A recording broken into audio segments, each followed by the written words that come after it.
پاکستان نے ملک میں سیلابی صورتحال کے پیش نظر IMF کو مائیکرو اکنامک فریم ورک میں تبدیلی کی درخواست کر دی۔ پاکستان کے دورے پر آئے مشن کو بتایا گیا کہ رواں مالی سال میں پاکستان میں مہنگائی کی شرح 8% تک پہنچ سکتی ہے۔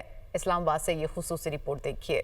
پاکستان میں سیلابی صورتحال، مہنگائی بڑھنے، پیداواری شرح میں کمی آ سکتی ہے۔ پاکستان نے IMF کو میکرو اکنامک فریم ورک میں تبدیلی کی درخواست کر ذرائع کے مطابق IMF کو بریفنگ میں بتایا گیا کہ شرح نمو کا ہدف 4.2 سے کم ہو کر 3.5% تک محدود، مہنگائی 7.5% کے ہدف کے مقابلے میں 8% سے تجاوز کر سکتی ہے۔ ترسیلات زر 39.4 ارب ڈالر ہدف سے بڑھ کر 42 ارب ڈالر اور زر مبادلہ ذخائر 14.5 ارب ڈالر تک جانے کی توقع ہے۔ کرنٹ اکاؤنٹ خسارہ 2.1 ارب ڈالر کی بجائے 50 کروڑ ڈالر رہنے کا امکان ہے، جبکہ IMF نے کرنٹ اکاؤنٹ خسارہ 1.4 ارب ڈالر تک جانے، ترسیلات زر 35.7 ارب ڈالر تک محدود رہنے کا تخمینہ لگایا ہے۔ ذرائع کے مطابق معاشی ٹیم نے IMF کو بتایا کہ پاکستان کو خطے میں کشیدگی، سیلاب اور دیگر چیلنجز کا سامنا ہے، جس سے معاشی ترقی کی شرح متاثر ہو سکتی ہے۔